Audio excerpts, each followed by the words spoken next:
Hi good morning ಎಲ್ಲಿಗೂ ನಮಸ್ಕಾರ. ನಾನು Preethi Asha. Welcome to my YouTube channel. ಇವತ್ತು ನಾಗರ ಪಂಚಮಿ. ನನ್ನೆಲ್ಲ ಪ್ರೀತಿಯ ಸ್ನೇಹಿತರಿಗೆ ನಾಗರ ಪಂಚಮಿ ಹಬ್ಬದ ಆರ್ಥಿಕ ಶುಭಾಶಯಗಳನ್ನು ತಿಳಿಸ್ತಾ ಇದ್ದೀನಿ.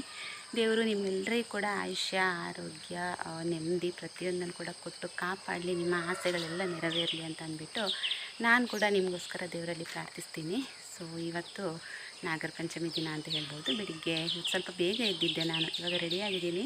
ಅಂದರೆ ನಮ್ಮ ಬನ ಇದೆ, ಇಲ್ಲೇ ನಮ್ಮ ಜಾಗದಲ್ಲಿ ಬನ ಇದೆ. ಅಲ್ಲಿಗೆ ಹೋಗಿಬಿಟ್ಟು ನಾಗನಿಗೆ ಹಾಲೆಲ್ಲ ಹಾಕ್ತೀವಿ ನಾವು, ಹಾಲೆಲ್ಲ ಎರಿತೀವಿ ನಾಗನಿಗೆ. ಹಾಗಾಗಿ ಹೋಗಬೇಕು ಅಂತ ರೆಡಿಯಾಗಿದ್ದೀನಿ. ಸ್ನಾನ ಎಲ್ಲ ಆಗಿದೆ. ಬೆಳಿಗ್ಗೆ ಇವತ್ತು ಸ್ವಲ್ಪ ನಾನು ಬೇಗ ಎದ್ದಿದ್ದೆ, ಅಂದರೆ 5 ಗಂಟೆಗೆ ಎದ್ದಿದ್ದೆ. ಇವತ್ತು ಬೆಳಿಗ್ಗೆ 5 ಗಂಟೆಗೆ ಎದ್ದುಬಿಟ್ಟು ಮನೆಯೆಲ್ಲ ಕ್ಲೀನ್ ಮಾಡಿದೆ. ಬಿಟ್ಟು ಹಬ್ಬ ಅಲ್ವಾ ಅಂತ ಅಂದ್ಬಿಟ್ಟು ಮನೆಯೆಲ್ಲ ಒರೆಸಿ ಎಲ್ಲ ಆದ ನಂತರ ಪೂಜೆ ಹಸ್ಬೆಂಡ್ ಮಾಡಿದರು. ನಾನು ಮನೆಯೆಲ್ಲ ಕ್ಲೀನ್ ಮಾಡಿದ ನಂತರ ಪೂಜೆ ಹಸ್ಬೆಂಡ್ ಮಾಡಿದರು. ಹಾಗೆ ತಿಂಡಿಗೆ ಪಲಾವ್ ಮಾಡಿದ್ದೀನಿ. ಪಲಾವ್ ರೆಡಿಯಾಗಿದೆ. ಸಲಾಡಿನ ಬಂದು ಮಾಡೋಣ ಅಂತ ಅಂದ್ಬಿಟ್ಟು ಲೇಟ್ ಆಯಿತು. ಹಾಗೆ ಅಕ್ಕನವ್ರು ಬರ್ತೀನಿ ಅಂತ ಹೇಳಿದ್ದಾರೆ. ನನ್ನ ಹಸ್ಬೆಂಡ್ ಮತ್ತು ಮಗ ಹೋದರು. ಅಕ್ಕ ಬರ್ತೀನಿ ಅಂತ ಹೇಳಿದರು. ಹಾಗಾಗಿ ಅವ್ರ ಜೊತೆ ಹೋಗೋಣ ಅಂತ ಅಂದ್ಬಿಟ್ಟು ರೆಡಿಯಾಗಿದ್ದೀನಿ. ಖುಷಿ ಆಗುತ್ತೆ ಬೆಳಿಗ್ಗೆ ಬೇಗ ಎದ್ಬಿಟ್ಟು ಸ್ನಾನ ಎಲ್ಲ ಮಾಡಿ ದೇವಸ್ಥಾನಕ್ಕೆ ಇರ್ಬೋದು, ಅಂದರೆ ದೇವಸ್ಥಾನಕ್ಕೆಲ್ಲ ಹೋಗೋದಂತ ಹೇಳಿದರೆ ತುಂಬ ಖುಷಿ ಆಗುತ್ತೆ.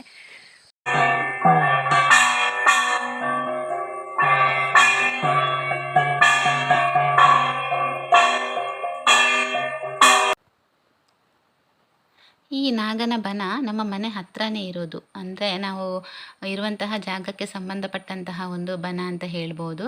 ಮನೆ ಹತ್ರನೇ ಇದೆ. ಸೊ ನಾವೆಲ್ಲರೂ ಕೂಡ ಪ್ರತಿ ವರ್ಷ ಇಲ್ಲಿಗೇ ಬರ್ತೀವಿ.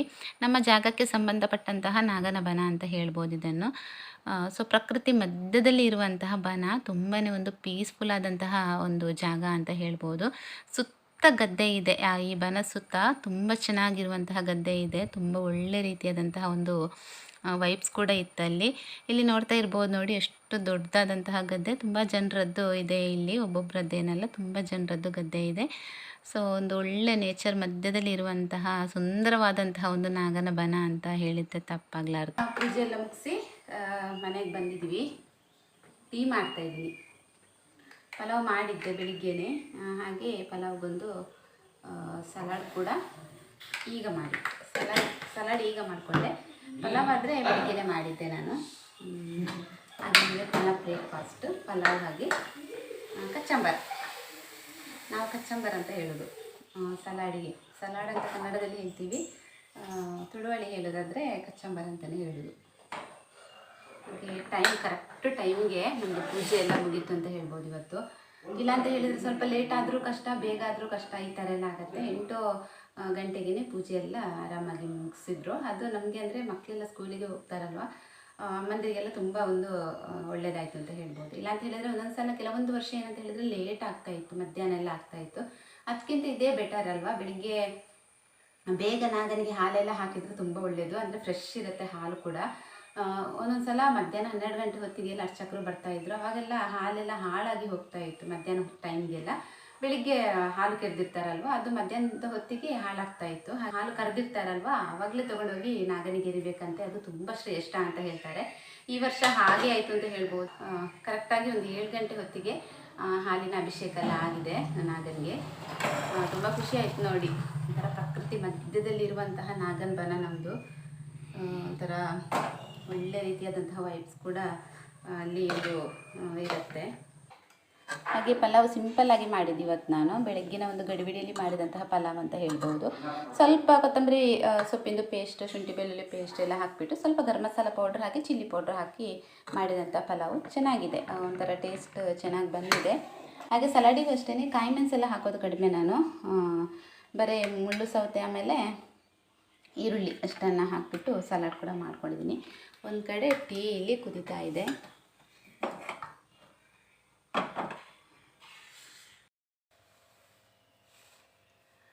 ಈಗ ಟೈಮ್ ಮಧ್ಯಾಹ್ನ 12:15 ಆಯಿತು. ಕೆಲಸಗಳೆಲ್ಲ ಆಗಿದೆ, ಅಂದರೆ ಕ್ಲೀನಿಂಗ್ ಕೆಲಸ ಎಲ್ಲ ಮುಗೀತು. ಬಟ್ಟೆ ಕೂಡ ತುಂಬ ಇತ್ತು, ಬಟ್ಟೆ ಎಲ್ಲ ವಾಶ್ ಮಾಡಿ ಆಯಿತು. ಹಾಗೆ ಮಧ್ಯಾಹ್ನಕ್ಕೆ ಏನು ಅಡುಗೆ ಮಾಡಿಲ್ಲ. ಹಬ್ಬದ ಅಡುಗೆ ಅಂತ ಹೇಳಿದರೆ ನೈಟ್ ಮಾಡಬೇಕು ಅಂತ ಅಂದ್ಕೊಂಡಿದ್ದೀನಿ. ಮಧ್ಯಾಹ್ನ ನಾನು ಮತ್ತು ನನ್ನ ಮಗ ಇಬ್ಬರೇ ಇರ್ತೀವಿ ಮನೆಯಲ್ಲಿ. ಹಾಗಾಗಿ ಬೇಡ, ಇದ್ದದ್ರಲ್ಲೇ ಏನಾದರೂ ಮಾಡ್ಕೊಂಡು ತಿನ್ನೋಣ ಅಂತ ಅಂದ್ಬಿಟ್ಟು ಅಡುಗೆ ಏನು ಮಾಡೋದಕ್ಕೆ ಹೋಗಿಲ್ಲ. ಮಧ್ಯಾಹ್ನ ನಂತರ ಸಂಜೆ ಟೈಮಿಗೆ ಶುರು ಮಾಡಿದರೆ ನೈಟಿಗೆ ಆಗುತ್ತೆ ಅಂತ ಅಂದ್ಕೊಂಡಿದ್ದೀನಿ. ಏನೆಲ್ಲ ಪ್ಲ್ಯಾನ್ ಹಾಕ್ಕೊಂಡಿದ್ದೀನಿ, ಒಂದು 4ರಿಂದ 5 ಐಟಮ್ ಏನಾದರೂ ಮಾಡೋಣ ಅಂತ ಅಂದ್ಕೊಂಡಿದ್ದೀನಿ. ಬಟ್ ನೋಡಬೇಕು ಯಾವ ಥರ ಅಡುಗೆ ಮಾಡೋದಕ್ಕಾಗತ್ತೆ ಆ ಥರ ಮಾಡ್ತೀನಿ. ಏನೆಲ್ಲ ಮಾಡೋದಕ್ಕಾಗತ್ತೆ, ಎಷ್ಟು ಟೈಮ್ ಸಿಗುತ್ತೆ ನನಗೆ ಅಂತ ಅಂದ್ಬಿಟ್ಟು ನೋಡಿಕೊಂಡು ಅಡುಗೆನ ಮಾಡ್ತೀನಿ. ಎಲ್ಲ ರೆಡಿ ಮಾಡಿ ಇಟ್ಕೊಂಡಿದ್ದೀನಿ, ಈ ಥರ ಮಾಡಬೇಕು ಅಂತ ಅಂದ್ಬಿಟ್ಟು. ಗೊತ್ತಿಲ್ಲ ಯಾವ ಥರ ಮಾಡ್ತೀನಿ ಅಂತ ಅಂದ್ಬಿಟ್ಟು. ಹೇಗಾಗುತ್ತೋ ಹಾಗೆ ಅಡುಗೆ ಮಾಡ್ತೀನಿ. ಒಟ್ಟಾರೆಯಾಗಿ ಒಂದು ಹಬ್ಬದ ಅಡುಗೆ ಅಂತ ಮಾಡಬೇಕು ಅಂತ ಅಂದ್ಕೊಂಡಿದ್ದೀನಿ. ಹಬ್ಬದ ಅಂದರೆ ನಾಗರ ಪಂಚಮಿ ಅಲ್ವಾ, ಸ್ವಲ್ಪ ಸ್ವೀಟೆಲ್ಲ ಇದ್ದರೆ ತುಂಬಾ ಚೆನ್ನಾಗಿರುತ್ತೆ ಅಡುಗೆನಲ್ಲಿ ಅಂತ ಅಂದ್ಬಿಟ್ಟು ಲೈಟಾಗಿ ಹಬ್ಬದ ಅಡುಗೆ ಥರನೇ ಮಾಡೋಣ ಅಂತ ಪ್ಲ್ಯಾನ್ ಹಾಕ್ಕೊಂಡಿದ್ದೀನಿ. ನೋಡಬೇಕು. ಇವಾಗ ಮಧ್ಯಾಹ್ನಕ್ಕೆ ಪಲಾವ್ ಬೆಳಿಗ್ಗೆ ಮಾಡಿದ್ದೆ, ಸ್ವಲ್ಪ ಪಲಾವ್ ಇದೆ, ಹಾಗೆ ರಾಗಿ ರೊಟ್ಟಿ ಮಾಡಬೇಕು ಅಂತ ಅಂದ್ಕೊಂಡಿದ್ದೀನಿ ಸಿಂಪಲ್ಲಾಗಿ. ನಿನ್ನೆ ನೈಟ್ ನಾನು ಬೀನ್ಸ್ ಪಲ್ಯ ಮಾಡಿದ್ದೆ, ಅದೇ ಇದೆ, ಸ್ವಲ್ಪ ಉಳಿದಿದೆ ಅದರಲ್ಲಿ. ಹಾಗಾಗಿ ರಾಗಿ ರೊಟ್ಟಿ ಮಾಡಿದರೆ ಮೊಸರು ಕೂಡ ಇದೆ, ಮೊಸರು ಹಾಗೆ ಪಲ್ಯ ಜೊತೆ ತಿನ್ಬೋದು ಅಂತ ಅಂದ್ಬಿಟ್ಟು ಇವಾಗ ಮಾಡಬೇಕು ಅಂತ ಅಡುಗೆ ಮನೆಗೆ ಬಂದಿದ್ದೀನಿ. ಕೆಲಸನ ಶುರು ಮಾಡಬೇಕು. ಈಗ ಶುರು ಮಾಡಿದರೆ ಇನ್ನೂ ಸಂಜೆ ತನಕ ಕೆಲಸ ಮುಗಿಯಲ್ಲ ಅಂತಲೇ ಅನಿಸುತ್ತೆ ನನಗೆ. ಅಷ್ಟೊಂದು ಕೆಲಸ ಇದೆ, ಬೇರೆ ಇನ್ನೇನು ಕೆಲಸ ಇಲ್ಲ. ಅಡುಗೆ ಮನೆಯಲ್ಲಿ ಪೂರ್ತಿ ರಾತ್ರಿ ತನಕ ಅಡುಗೆ ಮನೆಯಲ್ಲೇ ಕೆಲಸ ಅಂತ ಉಂಟು ನನಗೆ. ಅಷ್ಟು ಕೆಲಸಗಳಿದೆ. ನೋಡೋಣ, ಒಂದೊಂದಾಗಿ ಎಲ್ಲ ಕೆಲಸಗಳೆಲ್ಲ ಮಾಡ್ತಾ ಬರೋದು. ನಮ್ಮ ಸೈಡಲ್ಲಿ ಒಬ್ಬಟ್ಟು ತುಂಬ ಕಡಿಮೆ ಮಾಡೋದು. ನಮ್ಮ ಸೈಡಲ್ಲೆಲ್ಲ ಆ ಥರ ಮಾಡಲ್ಲ, ಒಬ್ಬಟ್ಟು ಅಂತ ಮಾಡಲ್ಲ. ನಾವೇನಿದ್ರು ಹೊರಗಡೆಯಿಂದ ಹೋಳಿಗೆ ತರ್ತೀವಿ, ಪಾಯಸ ಜೊತೆಗೆ ತಿಂತೀವಿ. ಇವತ್ತು ಕಡಲೆಬೇಳೆ ತಂದಿದ್ದೀನಿ. ಇವಾಗ ನಾನು ಅಂದರೆ ಕೆಲವೊಂದು ಐಟಮ್ಗಳು ಬೇಕಿತ್ತು. ಈಗ ಅಂಗಡಿಗೆ ಹೋಗ್ಬಿಟ್ಟು ಕಡಲೆಬೇಳೆ ತಂದಿದ್ದೀನಿ. ಕಡಲೆಬೇಳೆ ಹಾಕ್ಬಿಟ್ಟು ಸ್ವಲ್ಪ ಅಂದರೆ ಒಬ್ಬೊಬ್ಬರಿಗೆ ಎರಡೆರಡಾದರೂ ಒಂದು 10 ಆದರೂ ಒಬ್ಬಟ್ಟು ಮಾಡಬೇಕು ಅಂತ ಅಂದ್ಕೊಂಡಿದ್ದೀನಿ. ಸ್ವಲ್ಪ ಮಾಡುವ ಅಂಥೇಳಿ. ಗೊತ್ತಿಲ್ಲ ಮಾಡ್ತೀನೋ ಇಲ್ವಾ ಅಂತ, ಇದು ಕೂಡ ನನಗೆ ಗ್ಯಾರಂಟಿ ಇಲ್ಲ, ನೋಡಬೇಕು. ತುಂಬ ಕೆಲಸ ಇದೆ ಅಲ್ವಾ, 4-5 ಐಟಮ್ ಅಂತ ಹೇಳಿದರೆ ಅಷ್ಟು ಈಸಿಯಾಗಿ ಮಾಡೋದಕ್ಕಾಗಲ್ಲ. ಎಲ್ಲ ಕೆಲಸನೂ ಮಾಡ್ಕೋಬೇಕು. ಸಾಧ್ಯ ಆದರೆ ಮಾಡ್ತೀನಿ, ಇಲ್ಲ ಅಂತ ಹೇಳಿದರೆ ಇಲ್ಲ. ಹೊರಗಡೆಯಿಂದ ಹೋಳಿಗೆ ತರಿಸ್ತೀನಿ. ಪಾಯಸ ಮಾಡಬೇಕು, ಸ್ವಲ್ಪ ಪಾಯಸ ಮಾಡಬೇಕು ಅಂತ ಅಂದ್ಕೊಂಡಿದ್ದೀನಿ. ಬರೀ ಕಡಲೆಬೇಳೆ ಮಾತ್ರ ಹಾಕಿಬಿಟ್ಟು ಪಾಯಸ ಮಾಡಬೇಕು ಅಂತ ಅಂದ್ಕೊಂಡಿದ್ದೀನಿ. ನೋಡೋಣ ಏನೆಲ್ಲ ಮಾಡ್ತೀನಿ ಅಂತ ಅಂದ್ಬಿಟ್ಟು ನಿಮ್ಮ ಜೊತೆ ಶೇರ್ ಮಾಡ್ತೀನಿ. ನಿಮ್ಮ ಜೊತೆ ಮಾತಾಡ್ತಾ ಕೆಲಸಗಳನ್ನು ಶುರು ಮಾಡ್ತೀನಿ. ಮೊದಲಿಗೆ ಇವಾಗ ರಾಗಿ ರೊಟ್ಟಿ ಮಾಡಬೇಕು. ಅಮೆಝಾನಿಂದ ಒಂದು ಪ್ರಾಡಕ್ಟ್ ತರಿಸಿದ್ದೆ ನಾನು, ಇಂದೂಸ್ ವ್ಯಾಲಿ ಅವರದ್ದು ಕ್ಯಾಸ್ಟ್ ಐರನ್ ತವ. ಇದು ಸೀಸನಿಂಗ್ ಆಗಿ ಬಂದಿರುತ್ತೆ, ಆಲ್ರೆಡಿ ಸೀಸನಿಂಗ್ ಮಾಡಿರ್ತಾರೆ. ಹಾಗಾಗಿ ನನಗೊಂದು ಬೇಕಿತ್ತು ಇದು ಫಿಶ್ ಫ್ರೈ ಮಾಡೋದಕ್ಕೆ ಅಂತ ಅಂದ್ಬಿಟ್ಟು ನಾನು ತರಿಸಿದ್ದು. ನಾನು ಫಿಶ್ ಫ್ರೈ ನಾನ್ ಸ್ಟಿಕ್ ತವದಲ್ಲಿ ಮಾಡ್ತಾಯಿದ್ದೆ. ನಾನ್ ಸ್ಟಿಕ್ ತವದ್ದು ಕೋಟಿಂಗ್ ಕೂಡ ಹೋಗಿತ್ತು, ತುಂಬ ಭಯ ಆಗ್ತಾಯಿತ್ತು ಅದರಲ್ಲಿ ಫ್ರೈ ಮಾಡಬೇಕಿದ್ರೆ. ಹಾಗಾಗಿ ಈ ಥರ ಒಂದು ಐರನ್ ಇದು ತರಿಸಿದ್ರೆ ಇದು ತುಂಬ ಒಳ್ಳೆಯದು, ಲೈಫ್ ಲಾಂಗ್ ಇರುತ್ತೆ. ಆಮೇಲೆ ಆರೋಗ್ಯಕ್ಕೆ ಕೂಡ ಇದರಲ್ಲಿ ಮಾಡಿ ತಿಂದರೆ ತುಂಬ ಒಳ್ಳೆಯದು ಅಂತ ಅಂದ್ಬಿಟ್ಟು ನಾನು ಈ ಥರ ಒಂದು ತರಿಸಿದ್ದು. ನನ್ನಲ್ಲಿ ಆಲ್ರೆಡಿ ದೋಸೆ ಕಾವಲಿ ಇದೆ, ಈ ಥರ ಕಬ್ಬಿಣದ್ದು. ಇನ್ನೊಂದು ಇದು ಬೇಕಿತ್ತು ಅಂತ ಅಂದ್ಬಿಟ್ಟು ತರಿಸಿದೆ. ಅದು ಸೀಸನಿಂಗ್ ಆಗಿ ಬಂದಿದೆ, ಆದರೂ ಕೂಡ ಸ್ವಲ್ಪ ಲೈಟಾಗಿ ಸೀಸನಿಂಗ್ ಮಾಡಬೇಕಾಗತ್ತೆ. ಆ ಕೆಲಸ ಕೂಡ ಇದೆ, ಅದನ್ನು ಕೂಡ ಮಾಡಬೇಕು ಅಂತ ಅಂದ್ಕೊಂಡಿದ್ದೀನಿ ಇವತ್ತು. ಹಾಗೆ ರಾಗಿ ರೊಟ್ಟಿ ಹಾಕ್ತಾ ಇದ್ದೀನಿ. ರಾಗಿ ರೊಟ್ಟಿ ಅಂತ ಹೇಳಿದರೆ ಸಿಂಪಲ್ಲಾಗಿ ರಾಗಿ ಹಿಟ್ಟಿಗೆ ಸ್ವಲ್ಪ ಈರುಳ್ಳಿ, ಕೊತ್ತಂಬರಿ ಸೊಪ್ಪು, ಆಮೇಲೆ ಉಪ್ಪು, ಆಮೇಲೆ ಸ್ವಲ್ಪ ತೆಂಗಿನ ತುರಿ ಹಾಕಿಬಿಟ್ಟು ಈ ಥರ ತವ ಮೇಲೆ ಎಣ್ಣೆ ಹಾಕಿಬಿಟ್ಟು ನಾನು ರಾಗಿ ರೊಟ್ಟಿ ಹಾಕ್ತಾ ಇದ್ದೀನಿ. ಟೇಸ್ಟ್ ಚೆನ್ನಾಗಿತ್ತು, ಆರೋಗ್ಯಕ್ಕೆ ಕೂಡ ಒಳ್ಳೆಯದು. ಹಾಗೆ ಪಲಾವ್ ಇತ್ತು, ರಾಗಿ ರೊಟ್ಟಿ ಇತ್ತು, ಆಮೇಲೆ ಮೊಸರು ತಿಂದ್ಬಿಟ್ಟು ನಂತರ ಕೊತ್ತಂಬರಿ ಕಷಾಯ ಮಾಡಿದ್ದೆ, ಅದನ್ನು ಕೂಡ ತಿಂದ್ವಿ. ಇವತ್ತು ನಾನು ನನ್ನ ಮಗ ಇಬ್ಬರೇ ಇದ್ದಿದ್ದು ಮನೆಯಲ್ಲಿ ಮಧ್ಯಾಹ್ನ. ನಂತರ ಇಲ್ಲಿ ನಾನು ಇದನ್ನು ಸ್ವಲ್ಪ ಸೀಸನಿಂಗ್ ಮಾಡೋಣ ಅಂತ ಅಂದ್ಬಿಟ್ಟು ಇವಾಗ ಇಟ್ಟಿದ್ದೀನಿ. ಚೆನ್ನಾಗಿ ವಾಶ್ ಮಾಡಿದ್ದೀನಿ, ಅಂದರೆ ಯಾವುದಾದ್ರೂ ಸ್ಕ್ರಬ್ಬರಿಂದ ಚೆನ್ನಾಗಿ ಇದನ್ನು ಸ್ಕ್ರಬ್ ಮಾಡಿಬಿಟ್ಟು ಆಮೇಲೆ ಈ ಥರ ಬಿಸಿ ಆಗ್ಲಿಕ್ಕೆ ಇಡಬೇಕು. ಪೂರ್ತಿಯಾಗಿ ಬಿಸಿಯಾದ ನಂತರ ಇವಾಗ ಗ್ಯಾಸಿಂದ ಕೆಳಗಿಳಿಸಿದ್ದೀನಿ. ಇಳಿಸ್ಬಿಟ್ಟು ಚೆನ್ನಾಗಿ ಎಣ್ಣೆ ಹಚ್ಚಬೇಕು. ಅಂದರೆ ನೀವು ಇನ್ನೂ ಇದಕ್ಕೆ ಅಂದರೆ ನಾನು ಮಾಮೂಲಿಯಾಗಿ ಕೊಬ್ಬರಿ ಎಣ್ಣೆ ಯೂಸ್ ಮಾಡೋದ್ರಿಂದ ಅದನ್ನೇ ಹಚ್ಚಿದ್ದೀನಿ. ಅದನ್ನು ಚೆನ್ನಾಗಿ ಹಚ್ಚಿಬಿಟ್ಟು ವಾಪಸ್ ಇದನ್ನು ತವ ಮೇಲೆ ಇಡಬೇಕು. ಗ್ಯಾಸ್ ಹೈ ಫ್ಲೇಮಲ್ಲಿದೆ. ಇದು ಇವಾಗ ವಾಪಸ್ಸು ಚೆನ್ನಾಗಿ ಬಿಸಿ ಆಗಬೇಕು. ಚೆನ್ನಾಗಿ ಬಿಸಿಯಾದ ನಂತರ ಇದರಲ್ಲಿರುವಂತಹ ಎಣ್ಣೆನ ಪೂರ್ತಿಯಾಗಿ ತೆಗಿಬೇಕು. ಅಂದರೆ ಜಾಸ್ತಿ ಏನೋ ಕೆಲಸ ಇಲ್ಲ, ತುಂಬ ಸಿಂಪಲ್ಲಾಗಿ ಮಾಡೋದು. ಸ್ವಲ್ಪ ನೀರನ್ನು ಚಿಮುಕಿಸ್ಬಿಟ್ಟು ಆಮೇಲೆ ಒಂದು ಸಲ ಬಿಸಿಯಾದಂತಹ ಎಣ್ಣೆನ ನೀಟಾಗಿ ತೆಗಿಬೇಕು. ತೆಗೆದು ವಾಪಸ್ ಇನ್ನೊಂದು ಸಲ ಎಣ್ಣೆ ಹಾಕಬೇಕಿದ್ರೆ ಸ್ವಲ್ಪ ಜಾಸ್ತಿ ಹಾಕ್ಕೊಳ್ಳಿ. ನಂತರ ಒಂದು ಅರ್ಧ ಭಾಗ ಈರುಳ್ಳಿನ ಇದರ ಮೇಲೆ ಹಾಕಿಬಿಟ್ಟು ಚೆನ್ನಾಗಿ ಫ್ರೈ ಮಾಡಬೇಕು. ಈರುಳ್ಳಿ ಚೆನ್ನಾಗಿ ಎಲ್ಲ ಕಡೆ ನೀವು ಅದನ್ನು ಸ್ಪ್ರೆಡ್ ಮಾಡ್ತಾ ಫ್ರೈ ಮಾಡಬೇಕು. ನಂತರ ಪೂರ್ತಿಯಾಗಿ ಆ ಈರುಳ್ಳಿನ ತೆಗಿಬೇಕಾಗತ್ತೆ. ತೆಗೆದು ನಂತರ ವಾಪಸ್ ಇದಕ್ಕೆ ಎಣ್ಣೆ ಹಚ್ಚಿಟ್ರೆ ಸೀಸನಿಂಗ್ ಕೆಲಸ ಕೂಡ ಮುಗಿಯುತ್ತೆ. ಆಮೇಲೆ ಆರಾಮಾಗಿ ಫ್ರೈ ಎಲ್ಲ ಮಾಡ್ಕೋಬೋದು.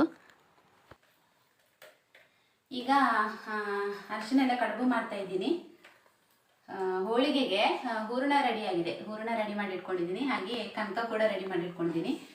ಕಡಲೆಬೇಳೆ ಹೋಳಿಗೆ ಮಾಡ್ತಾ ಇದ್ದೀನಿ. ಇವತ್ತು ಒಬ್ಬಟ್ಟು ಅಂತಾರಲ್ವ, ಅದನ್ನು ಮಾಡ್ತಾ ಇದ್ದೀನಿ. ಹಾಗೆ ಅದು ಹೂರಣ ಏನಿದೆ ನೋಡಿ, ಬಿಸಿಯಾಗಿದೆ. ಅದು ಇನ್ನು ಮಿಕ್ಸಿಗೆ ಹಾಕಬೇಕಷ್ಟೇ. ಅದನ್ನು ಸ್ವಲ್ಪ ತಣ್ಣಗಾಗಲಿ ಅಂತ ಅಂದ್ಬಿಟ್ಟು ಹಾಗೆ ಇಟ್ಟಿದ್ದೀನಿ. ಅಷ್ಟರೊಳಗೆ ಈ ಒಂದು ಕೆಲಸ ಮುಗಿದ್ರೆ ಮತ್ತೆ ಅದನ್ನು ಆರಾಮಾಗಿ ಮಾಡ್ಬೋದಲ್ವ. ರಸ ಮಾಡಿದ್ದೀನಿ, ಇನ್ನು ರೈಸ್ ಮಾಡಬೇಕಷ್ಟೇ, ಪಾಯಸ ಮಾಡಬೇಕಷ್ಟೇ. ಇನ್ನೂ ತುಂಬ ಕೆಲಸ ಇದೆ.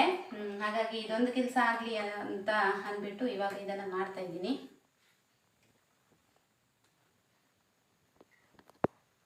ಈ ಬೆಲ್ಲದ ಹೂರಣ ಏನಿದೆ ನೋಡಿ, ಇದನ್ನೆಲ್ಲೂ ಹಾಕ್ತೀನಿ, ಅಂದರೆ ಸ್ಪ್ರೆಡ್ ಮಾಡ್ತೀನಿ ಫುಲ್. ಇಲ್ಲ ಅಂತ ಹೇಳಿದರೆ ಈ ಸೈಡಲ್ಲಿ ಹಾಗೆ ಇರುತ್ತಲ್ವ, ಅದು ಸಪ್ಪೆ ಸಿಕ್ಕಿದರೆ ಅದನ್ನು ಹಾಗೆ ಇಡ್ತಾರೆ ನಮ್ಮ ಮನೆಯಲ್ಲಿ. ಫುಲ್ ಹಾಕಿದರೆ ಫುಲ್ ಕಡುಬನ್ನು ತಿಂತಾರೆ. ಹಾಗಾಗಿ ಇಲ್ಲಾಂತ ಕೆಲವರು ಈ ಥರ ಮಧ್ಯಭಾಗಕ್ಕೆ ಸ್ವಲ್ಪ ಹಾಕ್ತಾರೆ ಅಷ್ಟೇ. ನಾನು ಹಾಗಲ್ಲ, ಫುಲ್ಲು ಕಡುಬು ಎಷ್ಟು ದೊಡ್ಡದಿದೆ ನೋಡಿ, ಅಷ್ಟು ದೊಡ್ಡ ಕಡುಬಿಗೆ ಕಂಪ್ಲೀಟಾಗಿ ಕವರ್ ಮಾಡ್ತೀನಿ. ಓಕೆ, ಇವಾಗ ಈ ಬೇಗ ಈ ಒಂದು ಕಡುಬನ್ನು ರೆಡಿ ಮಾಡಿಬಿಟ್ಟು ಬೇಯೋದಕ್ಕೆ ಇಡಬೇಕು. ನಂತರ ಹೋಳಿಗೆ ಮಾಡ್ತೀನಿ. ರೆಸಿಪಿ ಯಾವುದು ಕೂಡ ಶೇರ್ ಮಾಡಿಲ್ಲ ನಾನು, ಕೆಲಸ ಜಾಸ್ತಿ ಇರೋದ್ರಿಂದ ರೆಸಿಪಿ ಶೇರ್ ಮಾಡೋದು ತುಂಬ ಕಷ್ಟ ಆಗ್ತಾಯಿತ್ತು ನನಗೆ. ಹಾಗಾಗಿ ಯಾವುದನ್ನು ಕೂಡ ಶೇರ್ ಮಾಡಿಲ್ಲ. ಇದು ಬರೀ ಕುಚ್ಚಲಕ್ಕಿ ಅಷ್ಟೇ, ನಾವು ಊಟ ಮಾಡ್ತೀವಲ್ವ ಅದೇ ಅಕ್ಕಿನ ನಾನಿಲ್ಲಿ ಹಾಕಿಬಿಟ್ಟು ರುಬ್ಕೊಂಡಿದ್ದು, ನೀರಲ್ಲಿ ನೆನೆಸಿಟ್ಟಿದ್ದು ಒಂದು 5 ಗಂಟೆ, ಆಮೇಲೆ ರುಬ್ಕೊಂಡಿದ್ದು ಅಷ್ಟೇ, ಬೇರೆ ಇನ್ನೇನು ಹಾಕಿರಲಿಲ್ಲ. ಇದು ಬೆಲ್ಲ ಮತ್ತು ತೆಂಗಿನಕಾಯಿ ಹೂರಣ ಅಷ್ಟೇ, ಬೇರೆ ಇನ್ನೇನು ಹಾಕಲಿಕ್ಕಿಲ್ಲ ಇದಕ್ಕೆ. ಹೋಳಿಗೆಗೆ ನಾನಿಲ್ಲಿ ಕನಕನ ಬೇಗನೆ ರೆಡಿ ಮಾಡಿ ಇಟ್ಕೊಂಡಿದ್ದೆ. ಒಂದು ಅರ್ಧ ಗಂಟೆಗಿಂತ ಮೊದಲು ಇದನ್ನು ರೆಡಿ ಮಾಡಿ ಇಟ್ಕೊಂಡಿದ್ದೆ. ನೋಡ್ತಾ ಇರ್ಬೋದು ನೀವು, ತುಂಬ ಸಾಫ್ಟಾಗಿ ಬಂದಿದೆ. ಎಣ್ಣೆ ಹಾಕಿಬಿಟ್ಟು ಹಾಗೆ ಸ್ವಲ್ಪ ಡ್ರೈ ಆಗಬಾರ್ದು ಅಂತ ಅಂದ್ಬಿಟ್ಟು ಎಣ್ಣೆ ಕೂಡ ಹಾಕ್ಕೊಂಡು ಇಟ್ಕೊಂಡಿದ್ದೆ. ಇಲ್ಲಿ ಹೂರಣಕ್ಕೆ ಕೂಡ ರೆಡಿ ಮಾಡಿ ಇಟ್ಕೊಂಡಿದ್ದೀನಿ. ಸ್ವಲ್ಪ ಬಿಸಿಯಾಗಿತ್ತು, ತಣ್ಣಗಾಗಲಿ ಅಂತ ಅಂದ್ಬಿಟ್ಟು ಹಾಗೆ ಇಟ್ಟಿದ್ದೀನಿ. ಇದನ್ನು ಇವಾಗ ಮಿಕ್ಸಿ ಜಾರಿಗೆ ಹಾಕೋಬೇಕು. ಹೋಳಿಗೆ ಕನಕನ ನೀವು ಅರ್ಧ ಗಂಟೆಗಿಂತ ಮೊದಲೇ ರೆಡಿ ಮಾಡಿ ಇಟ್ಕೊಂಡಿರ್ತೀರಲ್ವ, ನಂತರ ಇದನ್ನು ಚೆನ್ನಾಗಿ ನಾದಬೇಕು.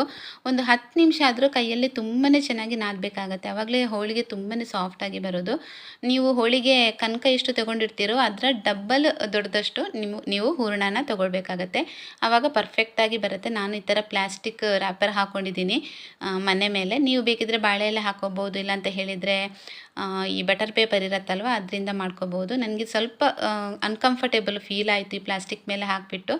ಮತ್ತು ನಂತರ ನಾನು ಬಾಳೆ ಎಲೆ ಹಾಕಿಬಿಟ್ಟು ಅದರ ಮೇಲೇ ಮಾಡ್ತಾಯಿದ್ದೆ. ಇದು ಜಾರ್ತಾ ಇತ್ತು ಮನೆಯಿಂದ. ನೀವು ಪ್ಲಾಸ್ಟಿಕ್ ಕವರ್ ಆದಷ್ಟು ಅವಾಯ್ಡ್ ಮಾಡಿದರೆ ಒಳ್ಳೆಯದು. ಬಾಳೆ ಎಲೆ ಇದ್ದರೆ ಅದರಲ್ಲೇ ಹಾಕಿ. ನಂತರ ಬಿಸಿಯಾಗಿರುವಂತಹ ಈ ಕಾವಲಿ ಏನಿದೆ, ಕಬ್ಬಿಣದ ಕಾವಲಿ ಮೇಲೇ ಹಾಕ್ತಾಯಿದ್ದೀನಿ ನಾನು. ಅದರ ಮೇಲೆ ಹಾಕಿಬಿಟ್ಟು 2 ಕಡೆ ತುಂಬಾ ಚೆನ್ನಾಗಿ ಬೇಯಿಸ್ಕೋಬೇಕು. ಇದರ ಮೇಲೆ ನೀವು ತುಪ್ಪ ಬೇಕಿದ್ರೂ ಹಾಕೋಬೋದು, ಇಲ್ಲ ಅಂತ ಹೇಳಿದರೆ ಎಣ್ಣೆ ಬೇಕಿದ್ರೂ ಹಾಕೋಬೋದು, ಯಾವುದು ಬೇಕಿದ್ರೂ ಹಾಕೋಬೋದು, ಅದು ನಿಮ್ಮಿಷ್ಟ. ಸೊ 2 ಕಡೆ ಚೆನ್ನಾಗಿ ಬೇಯಿಸಿದ್ರೆ ಇವಾಗ ಶ್ರೀಯ ಬಂದಿದ್ದಾಳೆ. ಸಂಜೆ ದಿನ ಬರ್ತಾಳೆ ನಮ್ಮ ಮನೆಗೆ ಅವಳು. ಹಾಯ್ ಹೇಳು, ಹಾಯ್ ಹೇಳು, ಹಾಯ್ ಬಲ್ಲೆ, ಹಾಯ್ ಎಲ್ಲರಿಗೂ ನಾಗರ ಪಂಚಮಿ ಹಬ್ಬದ ಶುಭಾಶಯಗಳು. ದೇವರು ಎಲ್ಲರಿಗೂ ಒಳ್ಳೇದು ಮಾಡಲಿ.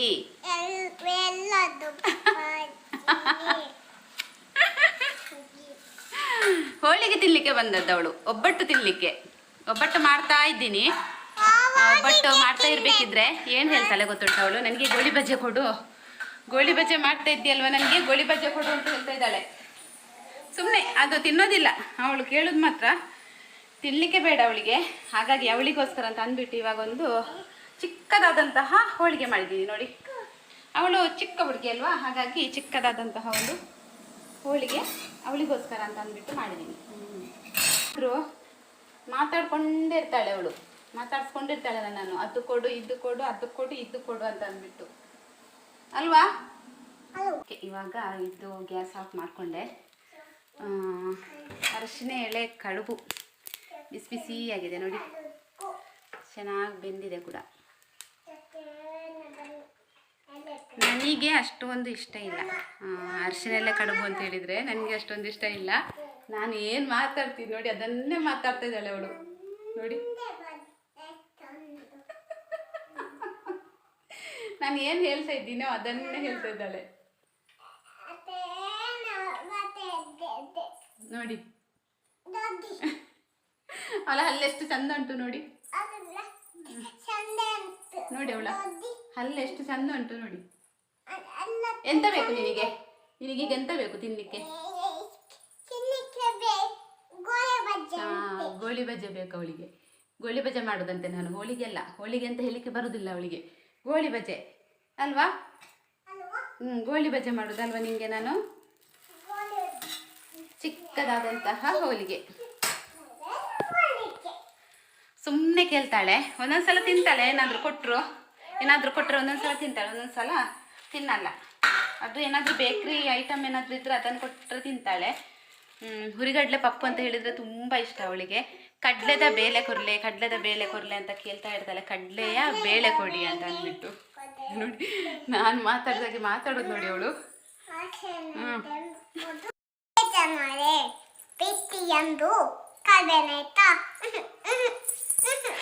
ನನಗಂತೂ ಸ್ವಲ್ಪನೂ ಅರ್ಥ ಆಗ್ತಾ ಇಲ್ಲ. ನಿಮ್ಗೆ ಏನು ಅರ್ಥ ಆಗಿದೆ ನನಗೆ ಗೊತ್ತಿಲ್ಲ. ಏನೋ ಹೇಳ್ತಾ ಇದ್ದಾಳೆ. ಯಾಕೆ ಜನರೇ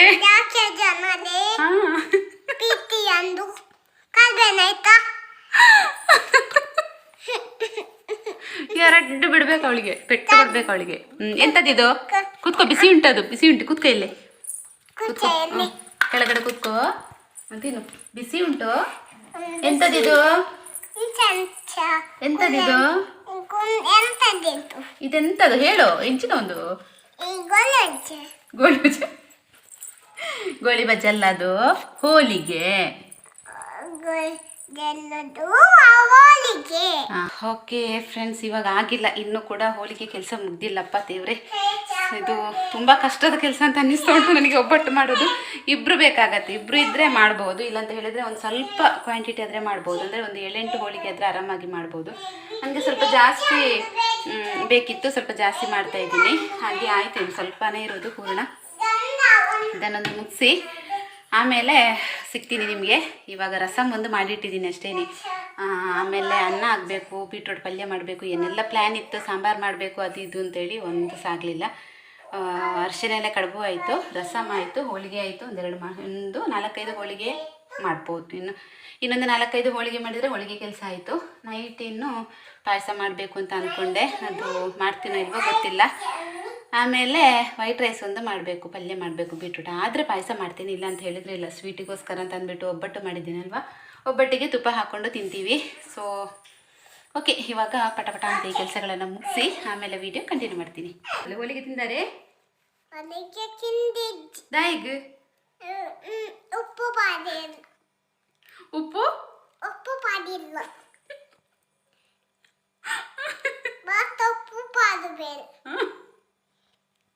ಕೇಳಿ ಕಾನೂನು ಮಾತಾಡೋದು ನೋಡಿ ಇವಳು.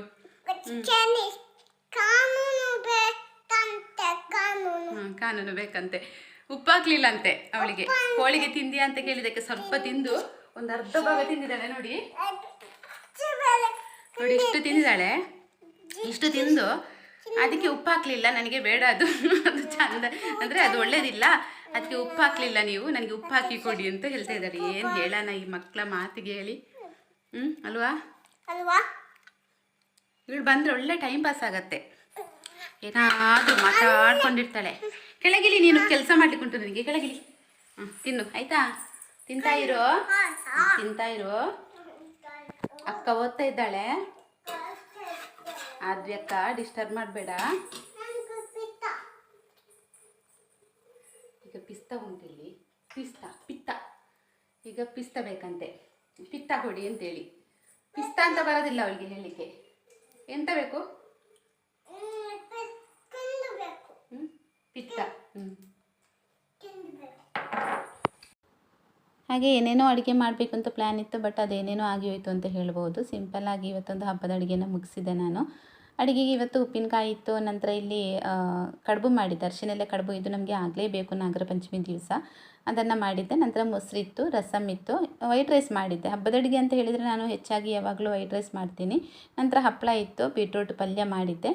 ಆಮೇಲೆ ಪಾಯಸ ಒಂದು ಉಳಿಯಿತು ಅಂತಲೇ ಹೇಳ್ಬೋದು, ತೊಂದರೆ ಇಲ್ಲ. ಸ್ವೀಟ್ ಅಂತ ಅಂದ್ಬಿಟ್ಟು ಹೋಳಿಗೆ ಮಾಡಿದ್ದೀನಲ್ವ ಅಂತ ಅಂದ್ಕೊಂಡೆ, ಸಾಕು ಅಂತೇಳಿ. ಪಾಯಸ ಮಾಡೋದಕ್ಕೆ ಟೈಮ್ ಸಿಕ್ಕಿಲ್ಲ. ಕಡಲೆಬೇಳೆ ಇತ್ತು, ಕಡಲೆಬೇಳೆ ಪಾಯಸ ಮಾಡಬೇಕು ಅಂತ ಅಂದ್ಕೊಂಡೆ, ಬಟ್ ನನಗೆ ಮಾಡಲಿಕ್ಕೆ ಟೈಮ್ ಸಿಕ್ಕಿಲ್ಲ ಅಷ್ಟೇ. ಇವತ್ತಿನ ಅಡುಗೆ ತುಂಬಾ ಸಿಂಪಲ್ ಆಗಿತ್ತು ಅಂತ ಹೇಳ್ಬೋದು. ಹಬ್ಬದ ಅಡುಗೆ ತುಂಬ ಸಿಂಪಲ್ಲಾಗಿ ಮಾಡಿದೆ ಅಂತ ಅನ್ನಿಸ್ತು.